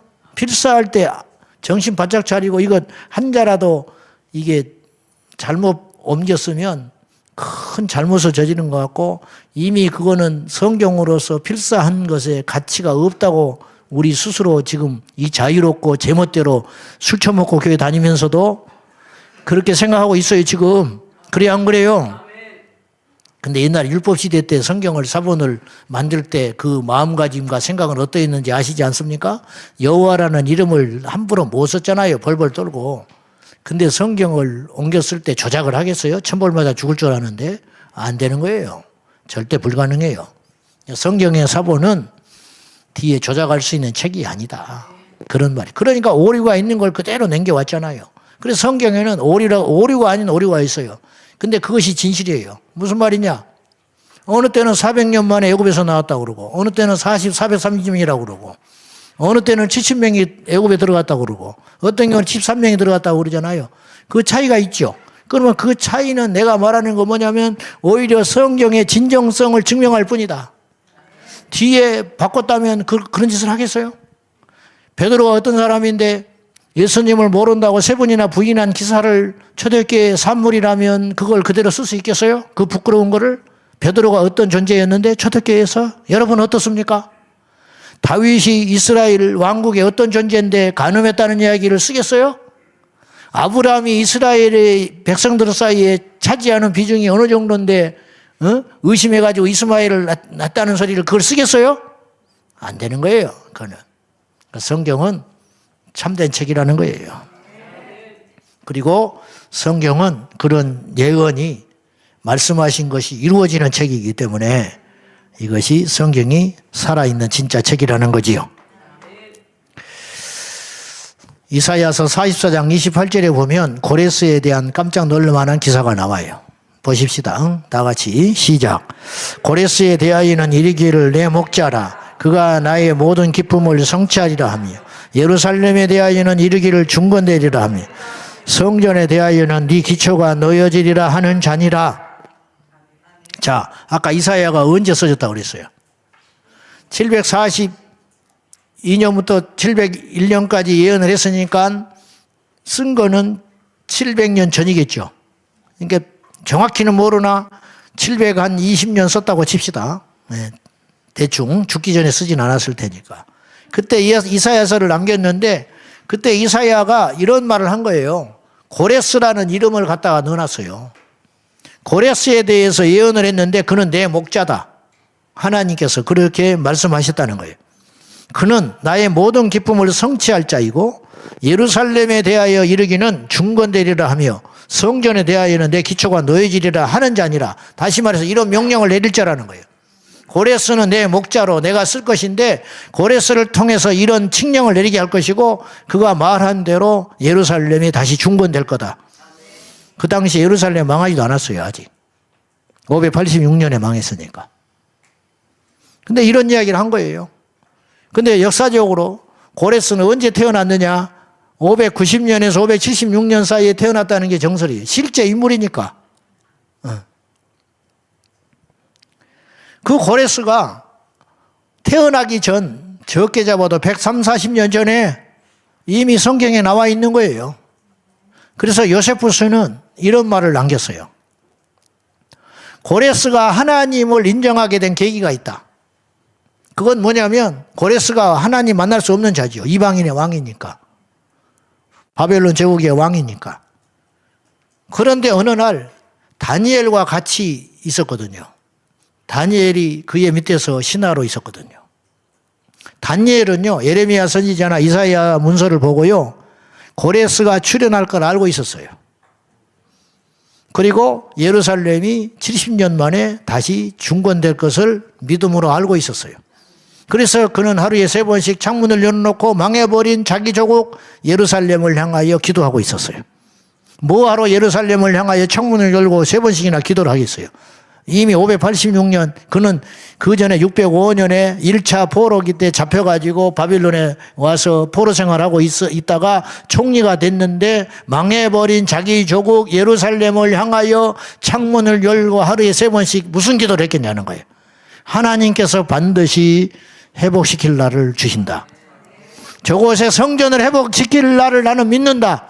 무엇에 근거해서 믿느냐? 이미 과거의 선지자들의 문서를 받고 알고 있기 때문에 다니엘은 그 약속의 말씀을 붙잡고 그날을 꿈꾸며 기도했다는 거예요. 그리고 그의 생전에 이스라엘이 포로가 귀환되는 걸 보고 죽어요. 고령이라 따라가지는 못하지만 그는 그걸 보고 죽는다고. 약속의 성취를 보고 죽은 사람이 다니엘이었어요. 그래서 다니엘을 통하여 이사야 문서를 접한 고레스가 충격을 받았대요. 이미 백몇십 년 전에 자기의 이름이 그 고대 문서에 기록되어 있는 걸 보고 깜짝 놀랐다고. 그래서 하나님을 경외하는 자가 됐다고 요세푸스는 기록을 남겨놨어요. 무슨 말이냐? 성경은 예언과 성취로 가득 찬 책이다. 어떻게 이럴 수가 있어요? 그것은 이걸 쓴 분이 하나님이라는 거예요. 이것을 기록하게 하신 영감을 주신 분이 하나님이라는 거예요. 그래서 성경은 사실을 뛰어넘는 진리다. 사실인과 동시에 우리가 알 수도 없는 미래 이야기들을 가득 기록한 놀라운 책이다. 666 짐승의표도 마찬가지예요. 뭐 이러쿵저러쿵 말을 하고 여러분 신학 강단에서는 절대 그렇게 안 배워요. 게마트리오 그래가지고 고대 글자의 숫자를 매겨가지고 666은 상징이다. 네로를 상징하는 것이지 무식하게 무슨 그걸 표라고 그걸 받으면 지옥 가니 어쩌니 그따위 소리 한다고 그렇게 뭐라고 하고 그러겠지만은 나는 말이죠. 이렇게 생각해요. 그게 2000년 전의 문서예요. 사도 요한이 밤모섬에서 썼잖아요. 2000년 전에 666 짐승의 표에 대해서 이야기했어요. 물론 그 강론에 대해서는 이제 여지가 남아 있어요. 무슨 말이냐? 이마나 손에 받는다. 그것이 뭐 베리칩이냐? 뭐 옛날에는 바코드가 또 짐승의 표라고 한번 난리 난 적이 있었어요. 근데 이제 그걸 내가 말하는 건 아니고 주목할 건 이거예요. 성경의 요한계시록에 보면은 이렇게 써 있어요. 분명히 써 있어요. 13장 16절에서 17절에 보면 그가 모든 자, 그 작은 자, 어린아이라는 말이겠죠. 어린 자나 큰 자나 부자나 가난한 자나 자유인이나 종들에게 그 오른손이나 이마의 표를 받게 하고 누구든지 이 표를 가진 자 외에는 매매를 못하게 하니 이 표는 그 짐승의 이름이나 그 이름의 수라. 뭐 짐승의 이름이다 666이다 나는 이것에 주목하고 있는 게 아니고 뭐에 주목을 하냐면 뭔가 때가 되면 우리의 경제 생활을 통제하려고 할 수도 있지만은 통제하려고 그런 걸 내놓기도 하지만 발전이라는 이름으로 문명의 발전이라는 이름으로 뭔가가 나왔는데 그것이 본의 아니게 편리를 가장하여 우리를 통제하는 수단이 될 수도 있다. 그게 바로 CCTV죠. 일종의 AI의 등장과 함께 이게 굉장히 가속화될 것인데 저는 그것이 666에다가 초점을 두지 말고 뭐 표, 그다음에 오른손, 이마 여기다가 초점을 주면 나는 이게 이 말씀의 본의가 왜곡된다고 봐요. 이제 이게 핵심은 뭐냐면 매매를 못하게 한다는 거예요. 뭐든지 간에 이것이 없이는 이걸 소유하든지 몸에다가 심든지 뭐 근데 표를 받게 한다고 그랬으니까 몸에 새긴다고 하는 게 가능한데 이제 분실의 가능성이 없기에 이제 핸드폰도 없어진다고 하잖아요. 그냥 우리 몸 안에 들어온다는 거예요, 핸드폰이. 그런 기능들이 다. 그런데 중요한 건 이거라는 거죠. 매매를 못하는 경제 통제 수단이 뭐가 나온다. 이 이야기를 언제 했냐? 2000년 전에 했다는 거예요. 이렇게 하면 불편하다, 힘든 세상이 될 거다, 그러면 나도 표를 받을 수 있어요. 근데 문제는 요한계시록에 이 13장에 이걸 언급한 후에 뒤에 마지막 장으로 갈수록 3번이나 뭘 언급하셨냐면 이 표를, 짐승의 표를 받은 자는 불못에 던져진다고 성경에 그렇게 기록되어 있어요. 그래서 이거는 안 받아야 된다는 거죠. 다시 말하지만은 게마트리아 뭐 숫자법을 적용해가지고 666은 진짜 그렇게 해석하면 안 되고 네로 황제를 상징하는 거다. 이런 주장을 하지요. 그러니까 이거는 이 말은 엉터리다 이런 뜻이에요. 쉽게 말하면. 사도 요한이 써놓은 이 이야기를 그렇게 귀담아 들을 필요 없다. 지금 그런 뜻인데 666이 네로 황제, 네온 가이사 이제 그 66을 풀어보면 그 단어가 나오는데 그런데 이것도 모순인 게 사도 요한이 95년에 경에 이걸 썼거든요. 계시록을. 네로를 두려워할 이유가 없어요. 네로 눈치 볼 필요가 없어요. 네로는 이미 30년에 죽었어요. 요한이 그 계시록을 남길 때는요. 도미티안 황제가 통치하고 있었어요. 그러니까 네로 666을 쓰면 안 되고요. 616을 써야 돼요. 도미티안은 616이에요. 도미티안 가이사는. 그러니까 이건 앞뒤가 안 맞는 말이라는 거죠. 다시 말해서 100번 양보하자고요. 뭐 좋다. 뭐 너 상징으로 이해하고 다 해라. 그러면 매매를 못한다는 건 어떻게 해석할래? 매매를 못한다는 말은 상징이 필요가 없는 말이에요. 사고 팔고 못한다는 거예요. 이것이 없이는. 화폐가 종이 조각이 되는 날이 온다는 거예요. 카드가 필요 없는 세상이 온다는 거예요. 이 경제 구조가 완전히 바뀌는 어느 날이 올 거라는 거예요. 그걸 2000년 전에 이야기를 했다는 거예요. 이런 거로 누가 이야기하냐? 이런 책이 있냐 이 말이에요. 창세기 3장에 우리 주께서 말씀하시기를 여인의 후손이 네 머리를 깨부신다 그랬어요. 여자의 후손. 여자의 후손이라는 말이 어디 있어요? 그런 말이. 우리는 다 남자의 후손이에요. 아브라함이 이삭을 낳았다고 그러지 사라가 이삭을 낳았다고 그래요? 100번 양보해서 또 페미니스트들이 난리니까 남자와 여자가 낫다. 남자와 여자가 낫다. 근데 성경은 여자의 후손이라는 거예요. 그 당시 지금부터 3500년 전 모세가 그 당시 그 시대에 여자를 숫자도 치지 않고 있을 때에 여자의 후손이라는 말을 어떻게 쓰냐 이 말이에요. 그거는 모세의 이야기가 아니에요. 모세가 짜낸 지식의 이야기가 아니에요. 하나님의 계시. 처녀의 몸에서 아들을 낳을 거다. 이 말이 여자의 후손이라는 말이에요. 그리고 그 약속은 성취됐어요. 구약에 예수 그리스도의 초림을 예측하던 예언하더니 다 성취됐어요. 그리스도의 재림, 구약과 신약에 걸쳐서 숱하게 많이 예언해놨어요. 그러나 깨어있지 못했던 유대의 종교 지도자들은 자기 지식에 속아가지고 아는 척하고 혼자 다 있다가 베들레헴에 태어나신 예수님도 알아보지 못하고 처녀의 몸에서 잉태하신 예수도 만나지 못하고 유다족 속 다윗의 혈통을 통하여 오신 예수님도 깨닫지 못하고 그렇게 됐잖아요. 아브람부터 다윗까지 14대. 마태복음에 나와요. 아브람부터 다윗까지 14대. 다윗부터 바벨론 포로기까지 14대. 바벨론 포로에서 예수님 오실 때까지 14대. 나는 하나님이 좀 짓궂다 싶어. 이렇게 아무도 못해. 그 14대씩을 딱딱딱 어떻게 잘라요? 무슨 수로 잘라요? 유다의 혈통 다윗의 아브람과 다윗의 자손 예수 그리스도의 세계 14대씩 딱딱딱 누가 그렇게 할 수 있겠어요? 우연일 수 없어요. 하나님의 계획이에요. 그래서 성경은 살아있다고 믿습니다. 결론, 성경의 예언들이 오늘 또 일어납니다. 성취됩니다. 그래서 성경은 살아있습니다. 이것이 우리의 힘이에요. 이것이 우리의 큰 자산입니다. 자부심을 가져도 좋습니다. 성경은 참입니다.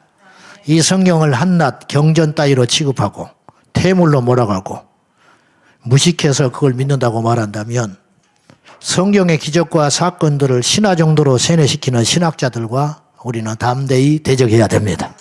그리고 설교자들은 정확히 성경을 따라 설교하고 청중들은 성경을 왜곡하는 설교에 대하여 단호하게 돌아서야 돼요.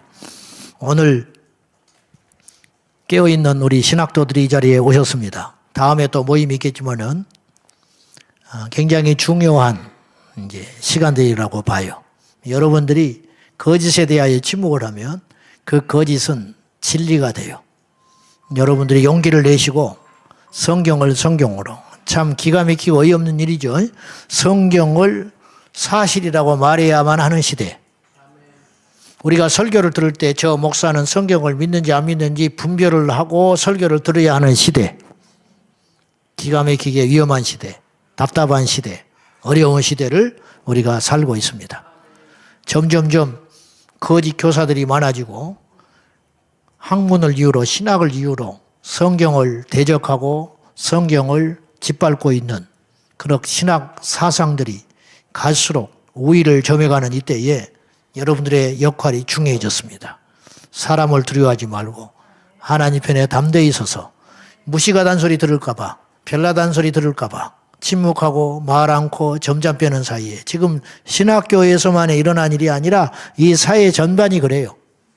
이 사회 전반이 손에 피 묻히기 싫고 손에 흙 묻히기 싫고 다른 사람한테 조롱받기 싫고 싸우기 싫고 그래서 그냥 침묵하는 사이에 악들이 이 세상을 통치하고 지배하는 그러한 세상이 되어가고 있습니다.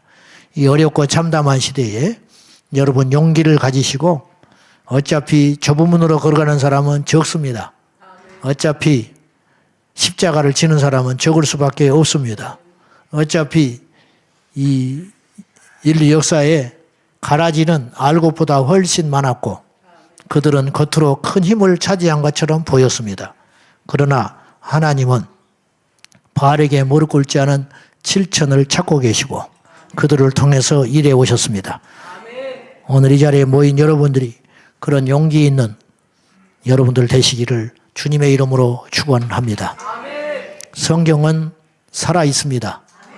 이 성경을 파괴하려고 하는 마귀의 계략을 잘 깨닫고 우리는 성경을 수호하고 성경을 사랑하고 성경의 진리를 믿으며 성경에 대한 확고한 자부심을 가지고 끊임없이 그리스도의 복음을 전파하여 이 마지막 시대에 마귀의 숨통을 끊어내는 성경의 진리로 말씀의 칼을 손에 들고 약한 세상을 물리치는 저와 여러분 되기를 예수님의 이름으로 축원합니다. 우리 기도하십시다. 우리 잠깐 함께 합심하여 기도할 때 두 가지를 기도하지요. 하나님, 이 땅의 교단의 신학교들이 하나님의 말씀으로 다시 새로워지게 하시고 신학이라는 이름으로 학문이라는 이름으로 성경을 왜곡하고 짓밟고 무시하는 모든 무리들의 흉계가 드러나게 하시고 스스로 소멸되게 하여 주시옵소서. 그리고 이 땅의 교회 강단이 말씀으로 돌아가 하나님의 말씀을 왜곡함이 없이 덧붙임도 없이 빼지도 아니하고 원색적인 복음을 그대로 전해낼 수 있는 용기 있는 강단과 설교자들과 교회들이 이 땅에 많아지게 하여 주시옵소서. 이 땅의 젊은 신학도들이 깨어 일어나게 하여 주시옵소서.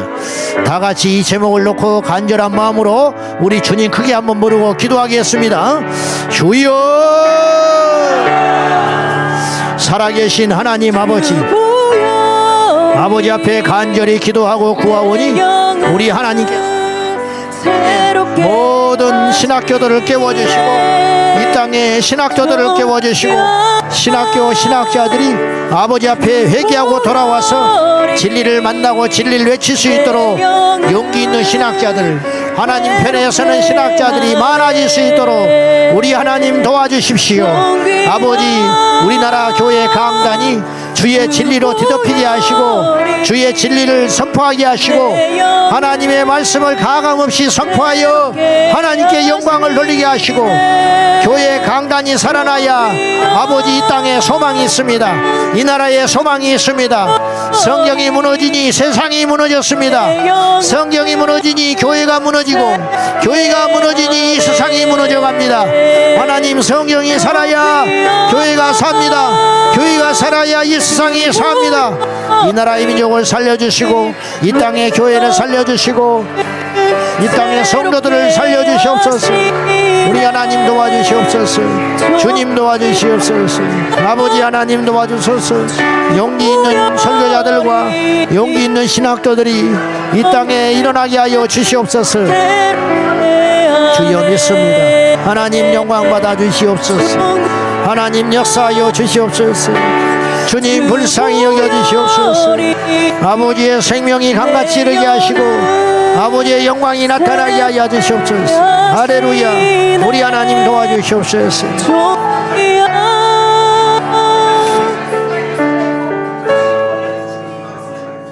하나님 아버지, 이 땅의 모든 신학교 강단이 주의 진리로 다시 한번 무장되게 하시고 신학과 학문으로 성경의 진리를 덮으려는 거짓 교사들이 여호와 앞에 회개하고 정신을 차리고 나올 수 있도록 하시고 이 땅에 많은 신학도들이 성경의 진리에 집중하며 말씀을 믿음으로 학교를 졸업하고 강단에 서서 그리스도의 십자가의 사건과 기적과 부활과 재림과 영생과 천국과 지옥에 대하여 단호하게 선포할 수 있도록 이 땅의 교회 강단을 성결케 하시고 주께서 새롭게 하여 주시옵소서.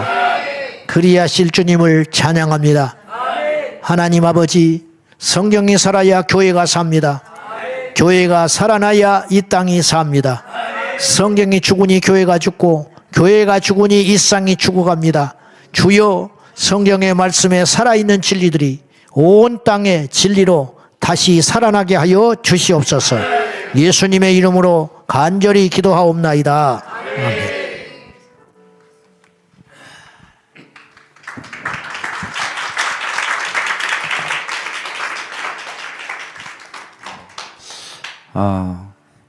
이 2026년 첫 성수협 강의에 우리 박한수 목사님이 정말 저희에게 가장 필요한 말씀을 아주 힘있게 잘 증거해 주셔서 듣는 내내 많이 감사했습니다. 여러분, 이 강의를 또 다시 한번 들어주시기를 권고드립니다. 특별히 그 마귀가 교회를 무너뜨리려고 할 때 가장 효과적으로 교회를 무너뜨리려고 하는 것이 바로 성경에 대한 믿음을 허는 것이다. 그래서 성경에 대한 믿음이 헐어지면 교회가 정말 짧은 시간 안에 그 믿음을 자랑했던 교단과 교파들이 정말 이 맥없이 무너지는 것을 교회 역사는 계속 보여주고 있습니다. 저희가 올해 스코틀랜드에 다녀왔는데 한국에 귀한 믿음을 전해준 언약도들의 그 믿음의 유산이 남아있는 곳인데요. 수백 년간 극심한 탄압과 환란 속에서도 지켜져 왔던 스코틀랜드의 그 신앙이 1880년대에 독일에서 유학한 그 성경 비평 신학자들이 신구약학을 가리킨 지 한 20-30년 만에 믿음이 완전히 붕괴돼서 지금은 동성애자 목사까지 안수하는 교단이 돼버렸습니다. 저희가 그런 신학교들을 보고 올 때마다 한국의 신학교도 비평 신학을 용납하면 빠른 시간 안에 붕괴될 수 있다는 것을 보게 됩니다.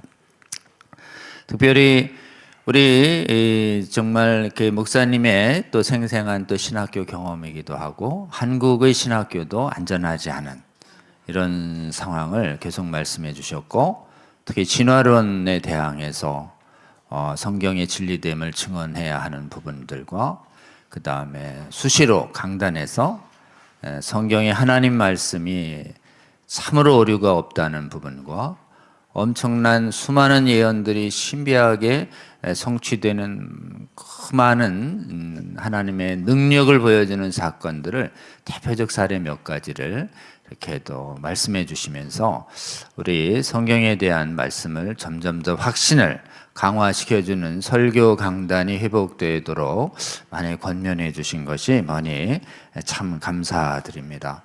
특별히 오늘 많은 신학생님들 오셨는데요. 오늘 강의 마치고 저희가 좀 간 다음에 또 식사하면서 각 신학교별로 조금 소개도 하고 또 신학교별로 저희가 듣기로는 감신부터 시작해서 적지 않은 신학교에서 성경을 불신하게 하는 신학들이 직접적으로 가르쳐지기도 하고 굉장히 암시적으로도 가르쳐지는 이런 심각한 상황을 좀 나눠보려고 합니다. 그래서 저희가 2월 11일부터 또 13일까지 준비하고 있는 우리 예수병사 사경회에 많은 분들을 좀 초청하려고 하는데요. 포스터가 여기 있습니다.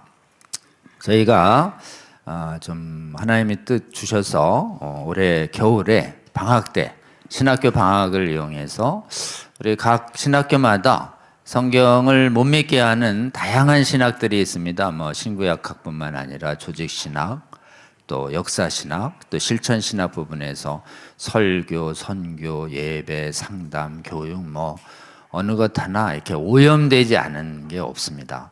그런 부분들을 잘 분별하고 대항하면서 성경의 하나님 말씀됨을 올바로 가르쳐주는 신학을 좀 공부하고, 또 정말 우리 신학생들의 믿음을 헐어서 신학생들을 영적으로 계속 괴롭히는 교수들이 많아요. 그래서 좀 들어보면은 정말 이렇게 믿음을 좋게 하고 목자가 되기 위해서 신학교에 들어왔는데 너무 성경을 못 믿게 해서 내 이 신학교를 지금 자퇴하고 싶다라고 고백하는 그 신학생님들이 굉장히 적지 않다고 합니다.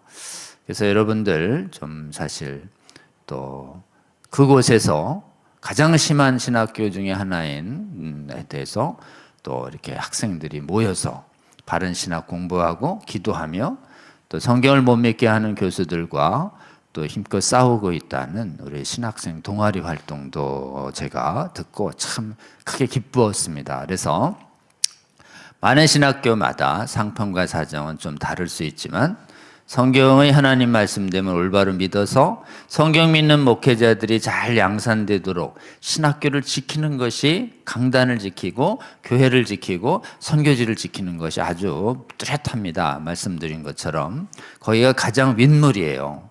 그래서 신학교가 무너져서 서구가 무너졌다는 이런 현실을 잘 배우고, 한국은 어떻게 지켜졌는지 한국의 역사를 배우고, 또 우리가 이것을 어떤 것이 교활하게 현재 믿음을 하는지에 대한 다양한 부분들을 다양한 교수님들과 또 교제를 통해서 저희가 배우고, 또 주 안에서 교제하면서 정말 목회자 한 분의 영혼을 지키는 것이 그 목회자님이 담당할 수십, 수백, 어떻게 되면 수천, 수만의 영혼을 지키는 일일 수 있다.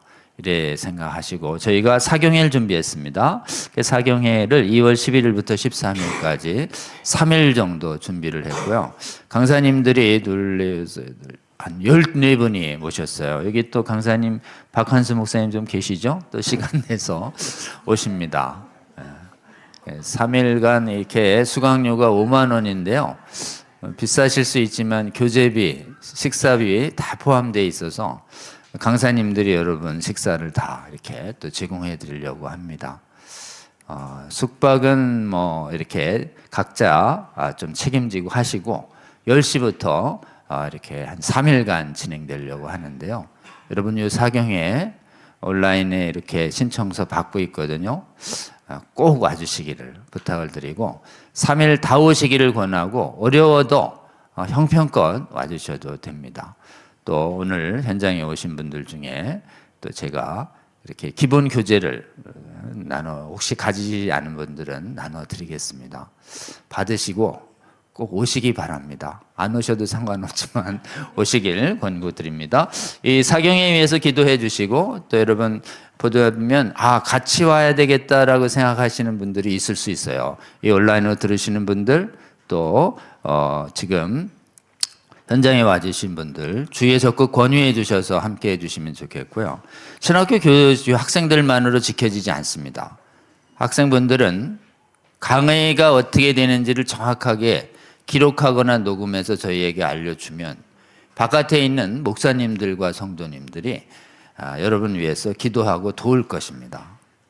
예를 들면 이런 것입니다. 어느 신학 교수님이 성경이 이렇게 오류 있다고 이렇게 가르치는 내용이 만약 성도들에게 알려지면 성도님들이 화가 날 거 아니겠어요?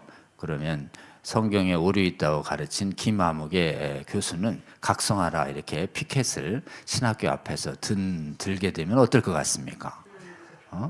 제가 보기엔 그 거짓 신학자의 입이 막아질 것이다라고 이렇게 생각을 하고, 실제로 저희도 이렇게 활동을 해보면 저희 신학교를 지키신 분들은 제가 쓴 보고서 거룩한 의분에 찬 목사님들 그룹이 학교를 방문해서 총장님께 강력하게 말씀하심으로써 그분의 강의가 더 이루어지지 않도록 하는 그래서 신학교 파수할 때는 세 분이 필요합니다. 신학교 학생분들과 지도해 주시는 교수님과 바깥에서 움직이시는 목사님과 성도님들이 함께 하면 우리 신학교 아주 쉽게 고치시킬 수 있습니다. 이런 신학교를 수호하는 활동에 관심 있으신 우리 목사님들 또 성도님들도 환영합니다. 꼭 함께 해주시면 좋겠습니다. 다음이요. 네, 우리 이제 여러분이 계속 좀 평소에 해주실 일이 있습니다. 평소에 해주실 일은 이 매주 제공되는 이 성수협 강의가 있습니다. 오늘 목사님 강의도 그렇고요. 매주 지금 성경 비평신학 또 거짓신학이 신학과 신앙에 전반적으로 어떻게 이렇게 오염되고 비틀고 왜곡하고 파괴하고 있는지 너무 많아가지고 사실은 수십 명의 교수님들이 각 분야마다 이렇게 해학을 알려주고 계세요. 그래서 이제 매주 여러분이 월요일 강의 1시간을 좀 시간을 내서 이 성수협 강의를 들어주시면 됩니다. 성수협이라고 하는 유튜브 강좌를 구독해 주시고 듣다 보면 누구한테 공유해 줘야 되겠다 그러면 이 강의를 카톡으로 열심히 공유해 주시는 것만으로도 굉장히 지금 성경 신적권의 수호 운동이 확산될 거라고 우리는 보고 있고요. 또 하나 여러분 좀 권유드리고 싶은 건 여러분들이 구독자가 있는 큰 교회든 작은 교회든 유튜브 채널을 운영하고 계시는 분들은 이 강의를 이렇게 저희에게 연락 주시면 저희가 올려드린 이 강의를 이렇게 올려드릴 수 있도록 저희 간사님들이 도와드립니다. 그래서 지금 성수협은 지금 구독자가 4,000명 남짓이고요. 구독 이렇게 조회수가 뭐 강의 숫자에 따라서 1,000개가 안 되는 경우가 많이 있지만 실제로 저희 성수협 강의를 구독자 20만을 가지고 계시는 제자광성교회에도 이렇게 올라갑니다. 그리고 또 구독자 거의 비슷하게 갖고 있는 우리 에스도에도 이렇게 올라가고 또 작은 우리 지금 이렇게 운영하고 계시는 우리 최광희 목사님 채널에도 이렇게 올라가요. 그렇기 때문에 여러분께서 이 채널 공유 운동을 적극 관여할수록 이 강의를 통해서 많은 성도들과 신학생들과 목회자들과 선교지들을 깨울 수 있습니다. 그래서 성수협 채널 공유운동 아주 쉬워요. 연락드리면 저희가 할 수 있으니까요. 힘있게 이 공유운동이 일어나게 해주시면 여러분들이 그 작은 공유운동으로도 귀하게 우리의 영혼들을 지켜낼 수 있다. 채널 공유운동 동참해 주시기 바랍니다. 다음이요. 저희가 이제 구체적으로 이 강의를 듣고 나서 성경을 구체적으로 어떻게 읽고 전도하면서 지금 성경 비평신학이 가장 심각하게 훼손시키고 있는 것 중에 하나가 예수 그리스도를 믿는 믿음으로 얻는 영원한 천국 영생과 부활의 이 복음이요. 이 복음 전도를 훼손시키는 신학으로 가득 차 있습니다. 그래서 사실은 예수님이 가장 많이 하셨고 사도들도 가장 많이 하셨고 오늘 목사님도 증언하셨듯이 성경을 읽는 목적이 뭔가요? 예수 그리스도를 믿어서 영생 얻게 하는 것이 이 전도 목적이 성경 읽는 목적인데 실제로 신학을 하다 보면 이 주된 목적이 다 사라지게 이렇게 돼 있어요. 그래서 저희가 구체적으로는 성수협이 목적이 성경을 읽되 또 성경을 가르치되 예수님처럼 천국 복음을 전도하는 신학교, 선교지, 강단이 되고 또 성도들에게 예수 천국 복음을 전도하는 전도자들로 세워지도록 사실은 계속 권면해야 되거든요. 그래서 믿고 예수 그리스도의 천국 복음을 정말 증언했을 때 성령께서 역사하셔서 영혼을 살려내시는 모습을 우리 각자가 경험해야 할 것으로 보입니다. 그래서 저희 성수협에서는 저녁 강의는 어떻게 하면 우리가 이 신학이 사라지게 만든 집중력을 흐리게 만든 정말 천국 복음 전도자를 세우는 성경 공부와 가르침을 어떻게 할 것인가를 놓고 매주 강의가 제공되고 있는데요. 오늘은 간담회 마친 뒤에요. 지금 지난번까지는 저기를 했었습니다. 창세기를 했었는데 올해는 또 마태복음을 성경 어디를 봐도 예수 그리스도의 천국 복음을 증거하도록 되어 있습니다. 마태복음 읽기를 시작하려고 하고요. 제목 교회여 예수님의 천국 복음 전도를 따르라는 제목으로 계속 좀 말씀을 증거하고자 합니다. 어느 정도 되면 이 부분도 저희가 또 한번 교재를 만들어 보려고 합니다. 형편껏 참여해 주시면 좋겠습니다. 다음이요. 저희가 이제 또 성수협과 청순성 강의를 들으면 형편이 되시는 분들은 목요일에 와서 저희가 요 강의를 어떻게 들었는지, 또 강의를 우리가 부름받은 신학교와 목회지에서 어떻게 적용할지 소그룹으로 나눠서 함께 나누고 기도하는, 그래서 실질적으로 이렇게 용사로 세워지는 소그룹 운동을 하고 있습니다. 그래서 매주 목요일 5시에 이 자리에서 하니까요, 형편이 되시는 분들은 좀 오시고, 이어서 저희가 기도를 해야지 또 됩니다. 저희가 그래서 전 세계의 교파, 교단 초월해서 성경에서 떠나서 믿음이 오염되고 붕괴한 교단과 교파가 한두 군데가 아닙니다. 그래서 지금 한 400여 년 전부터 이게 사라졌어요. 세계에 성경 믿는 참 복음주의 성도들이 교회는 하나다라는 이 보편교회 의식이 사라졌고, 이 보편교회 의식이 신학교부터 성경 못 믿게 했는데 믿음의 선한 싸움을 하는 것이 없어지면서 사라졌는데, 세계 각처에서 한국에서부터 시작해서 우리 성경 믿는 믿음으로 돌아가도록 하는 기도운동이 일어나면 좋겠다고 생각했고, 예수님이 가장 많이 하셨던 기도 중에 형편껏 산기도를 하자 이렇게 해서 저희가 성수협이 출범하기 전후해서 산기도 운동을 시작했습니다. 저희는 청계산에서 합니다. 8시 반에서요. 이 추운 겨울에도 하고요, 더운 여름에도 합니다. 그래서 형편껏 되시는 분들은 참여해 주시면 좋고요. 저희가 이 기도 제목을 여기 성수협 한 460여 분이 있는 방과 그 다음에 소그룹 방에도 올려드리고 있습니다. 그 기도 제목 보시고 저희가 또 시대 상황을 반영해서 성경의 신적 권위 수호를 위한 기도 제목을 먼저 하고, 그 다음에 또 우리 한국에 맡겨진 큰 사명인 차별금지법 성혁명을 막는 기도 제목도 동시에 하고 있습니다. 그 두 가지가 맥을 같이 하고 있습니다. 왜냐하면 이 시대에 세계 교회를 파괴하는 가장 주된 사회 운동이 성혁명 차별금지법이고, 또 교회 내부에 가장 심한 거짓 신학이 자유주의 성경 비평 신학, 동시에 체험을 앞세우는 신비주의자들이 성경에 없는 얘기를 자꾸 하는 신비주의는 좀 경계해야 됩니다. 그 두 가지를 경계하고 회복하는 우리 기도 운동 좀 하고 있는데요. 여러분 각처에서 같은 기도 제목으로 기도를 할수록 하나님께서 크게 역사하실 것이라고 우리 굳게 믿습니다. 함께 기도해 주시면 좋겠습니다. 다음이요. 네. 저희가 이제 최근에 지금 선교학의 오염이 아주 심합니다. 특히 천국 복음 전도를 해야 되는 게 선교인데 다른 게 선교라고 가리키는 선교학이 너무 발달했어요. 그래서 선교학부터 좀 바로잡아야 하는 문제가 생겼는데요. 그 중에 하나가 최근에 저희 합신에서 좀 전쟁 중인 것 중에 하나가 뭐냐면은, 앤드류 월스라는 사람이 지금은 세계 기독교 시대다.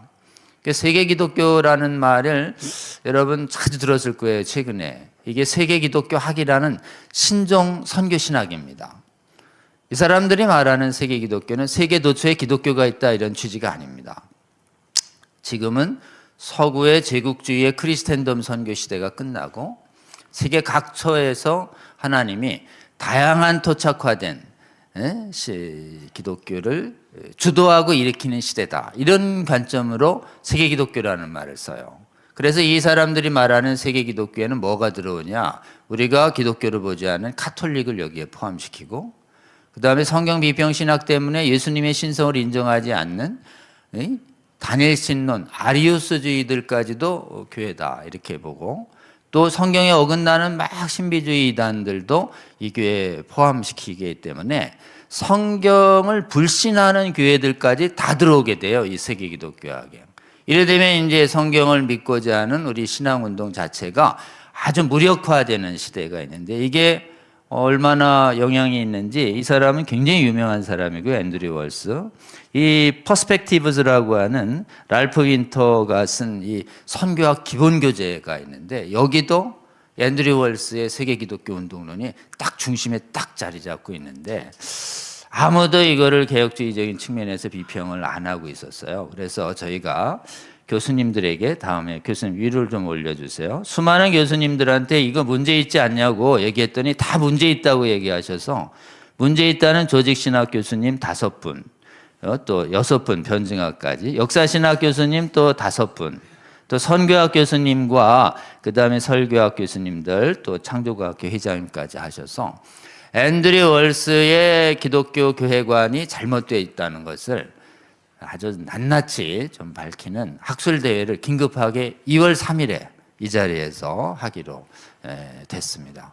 그래서 지금 아까 말씀하신 것처럼 이게 마귀가 아주 세련된 지식인의 모습으로 부드럽게 다가오는데 보니까 아니에요. 우리 편이 아니에요. 우리를 완전히 허물어뜨리고 있는 대표적인 거짓 신학 중에 하나여서 성수협 이해학술대회 주제로 했으니까요. 2월 3일입니다. 형편이 되시는 분들은 광고 보시고 이 자리에 또 함께 하셔서 많은 신학자분들이 각 교파와 교단의 권위 있는 신학자님들이 다양한 발제를 해 주실 거고 또 그 자리에 또 많은 분들이 또 격려사도 보내주실 겁니다. 자료집 잘 만들어서 드릴 테니까 여러분 오셔서 좋은 학술 강의도 들으시고 또 좋은 자료도 받아가셔서 여러분 신학교에서 이 세계 기독교학, 선교 신학이 가르쳐지거든 분별하고 막아서서 좀 미혹되지 않도록 이렇게 우리 잘 활용해 주시기 바랍니다. 여러분 오늘 이제 첫 우리 성수협 강의인데요. 다음번 강의 예고 드릴게요. 우리 김배원 교수님인데요. 합동신학대학원 석좌 교수님이십니다. 조직신학자로서 아주 권위가 계신 분이고 저에게 또 신학을 권유해 주신 분이시기도 합니다.